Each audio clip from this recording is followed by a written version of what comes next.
Hello friends, welcome to PS corner. और PS corner की Indian geography की MCQ series के 10th नंबर पार्ट में आपका स्वागत है। काफ़ी दिनों बाद हम ला पा रहे हैं। आई नो आप सभी की शिकायत है कि ये सीरीज़ रेगुलर नहीं हो पा रही है, बट धीरे धीरे करके मैं ला रही हूँ।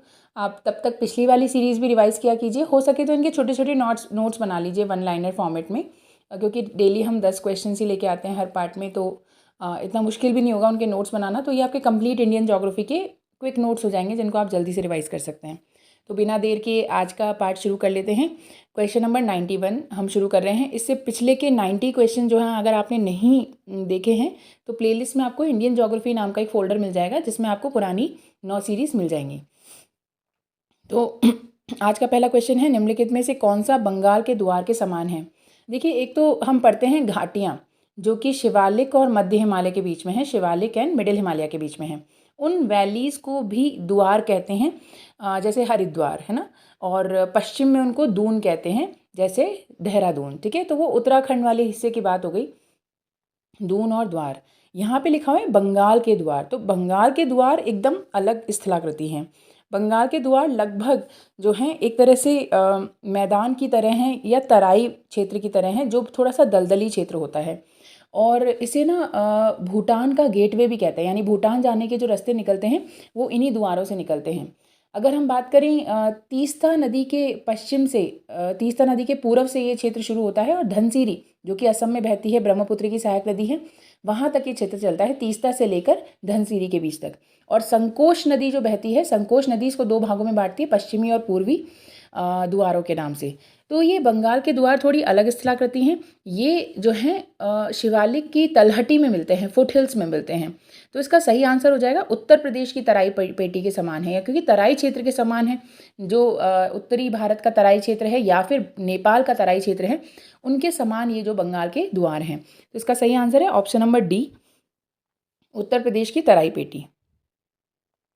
अगला क्वेश्चन है, भारत में सबसे अधिक नगरीकरण किस प्रदेश में है। तो भारत में देखा जाए सबसे ज़्यादा अर्बनाइज्ड जो स्टेट है, नगरीकृत जो प्रदेश है, वो है गोवा। ठीक है, गोवा में 62.2% जो है अर्बनाइजेशन हो चुका है। अगर हम बात करें ओवरऑल यूटीज़ एंड स्टेट्स में लाके, तो सबसे ज़्यादा दिल्ली में है, और दिल्ली के बाद जो है दूसरे नंबर पे आता है चंडीगढ़। इनमें 90% से भी ज़्यादा अर्बनाइजेशन है। लेकिन हम मुख्य अगर राज्यों की बात करें तो तमिलनाडु में सबसे ज़्यादा शहरीकरण है, दूसरे नंबर पे केरल आता है, और तीसरे नंबर पे महाराष्ट्र आता है। हमारे ऑप्शंस के अकॉर्डिंग इसमें सही आंसर जाता है महाराष्ट्र। तो महाराष्ट्र इन सारे ऑप्शंस में सबसे ज़्यादा नगरीकरण है। ऐसे ओवरऑल देखा जाए तो गोवा सबसे ज़्यादा है, यूटीज़ में देखें तो दिल्ली चंडीगढ़ सबसे ज़्यादा है, और तीसरे नंबर पे यूटीज़ में दमन दीव आता है, चौथे पर पुडुचेरी आता है, और मुख्य राज्यों में देखें तो टॉप पे आता है तमिलनाडु, दूसरे नंबर पे केरला, और तीसरे नंबर पे महाराष्ट्र आता है। ठीक है, अगला क्वेश्चन की ओर बढ़ रहे हैं। 93, छोटा नागपुर प्रदेश जो है संसाधन में धनी है परंतु आर्थिक रूप से गरीब है, क्योंकि यहाँ पर जनजाति जनसंख्या है। तो जनजाति जनसंख्या भारत के और राज्यों में भी है, तो ये कोई वजह नहीं है। यहाँ की जनसंख्या प्रवास करती है, हर जगह की कर रही है। यहाँ पर बड़े बिजली के प्लांट नहीं है, ऐसा नहीं है, बड़े बिजली के प्लांट सब जगह हैं। और छोटा नागपुर प्रदेश की अगर हम बात करें तो वहाँ तो वैसे ही कोयला निकल रहा है ना। भारत का रूर कहते हैं इसे, भारत का मिनरल हार्टलैंड कहते हैं इसको। इनफैक्ट छोटा नागपुर प्रदेश, बक्सर का पठार और जमशेदपुर, ये पूरा जो क्षेत्र है इसे भारत का आयरन एंड स्टील बेल्ट भी कहा जाता है। तो बड़े बिजली के प्लांट नहीं होंगे तो ये सारी इंडस्ट्रीज़ कैसे चलेंगी। हाँ, यहाँ पर संसाधन गुणक प्रभाव नहीं कर पाए, यानी जो रिसोर्सेज हैं उनका क्वालिटेटिव इफेक्ट नहीं हुआ है, रिसोर्सेज का ह्यूमन डेवलपमेंट में इम्पैक्ट नहीं हुआ है, और जनसंख्या जो है वो इनसे प्रभावित है। तो इसका सही आंसर है, यहाँ पर जो रिसोर्सेज हैं, संसाधन है, वो गुणक प्रभाव नहीं कर पाए हैं। अगला प्रश्न है, बघेलखंड किस प्रदेश का एक सांस्कृतिक क्षेत्र है। सीधा क्वेश्चन है, इसका सही आंसर है मध्य प्रदेश। मध्य प्रदेश में बघेलखंड का पठार जो है स्थित है। अगला है, गंगा के मैदान की जलोढ़ मिट्टियाँ हैं। तो गंगा का जो मैदान है उसकी जो जलोढ़ मिट्टियाँ हैं, या कहीं की भी जलोढ़ मिट्टियाँ हैं, ये बेसिकली परिवहित मृदाएं होती हैं, ट्रांसपोर्टेड सॉइल होती हैं, यानी किसी और क्षेत्र में उत्पन्न होती हैं और किसी और क्षेत्र में पाई जाती हैं। जैसे गंगा के मैदान की बात करें तो ज़्यादातर जो नदियाँ उनका उद्गम हो रहा है हिमालय से। तो हिमालय को काट कर उसके अवसाद जो ये लेकर आती है, सेडिमेंट्स लेकर आती हैं, और उनको गंगा के मैदान में गैंगेटिक प्लेन में बिछा देती हैं। तो ये ट्रांसपोर्टेड सॉइल हैं, परिवहित मृदाएं हैं, और ऐसी मृदाएं अक्षेत्रीय अजोनल होती हैं। जोनल या क्षेत्रीय मृदाएं वो होती हैं जो अक्षांशों, लैटिट्यूड्स के अनुसार क्लाइमेटिक इफेक्ट से मिलती हैं, और अंतर क्षेत्रीय मृदाएं वो होती हैं जो स्थानीय दशाओं के कारण बन जाती है, जैसे कोई सलाइन सॉइल है, लवणीय मृदा ऐसी। तो इसका सही आंसर हो जाएगा स। जितनी भी जलोढ़ मृदाएं हैं वो परिवहित होती हैं, अजोनल अक्षेत्रीय होती हैं। अगला क्वेश्चन, भारत के विकास में प्रादेशिक असमानता का कारण है।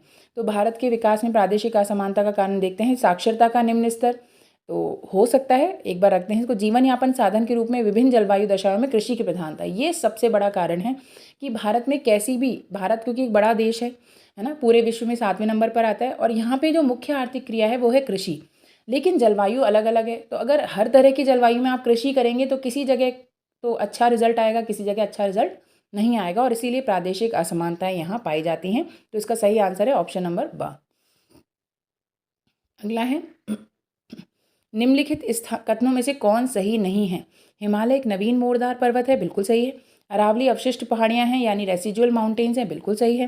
तापी एक विभ्रंश घाटी में बहती है यानी रिफ्ट वैली में बहती है, ये भी एकदम सही है कि तापी जो है सतपुड़ा के दक्षिण में एक भ्रंश घाटी में बहती है, रिफ्ट वैली में बहती है।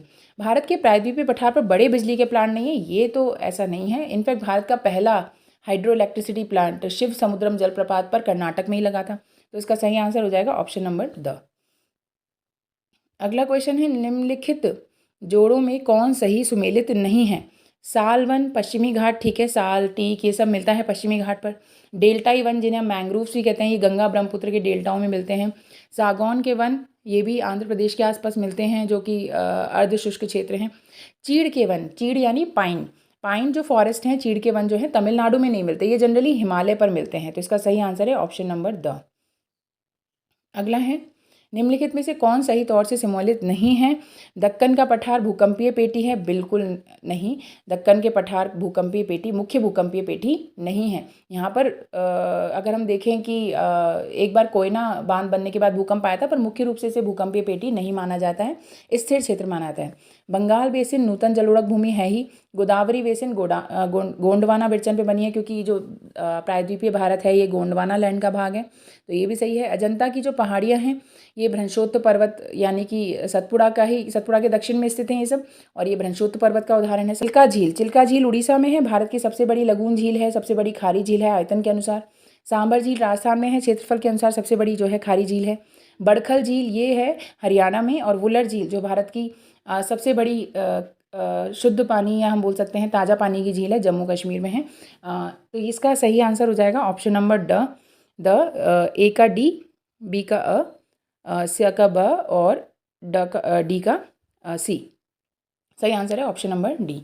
उम्मीद करती हूँ ये क्वेश्चंस आपको अच्छे लग रहे होंगे। इनके शॉर्ट नोट्स आप बना लीजिएगा, और अगर ये सीरीज़ आपको अच्छी लग रही है तो इसको दोस्तों शेयर भी कीजिएगा, बहुत ज़्यादा से ज़्यादा इसको शेयर कीजिए। एंड अगर आपने चैनल अभी तक सब्सक्राइब नहीं किया हुआ है तो चैनल भी सब्सक्राइब कर लीजिए। Thank you very much. Next series में और सारे क्वेश्चन लेके आएंगे। Bye bye.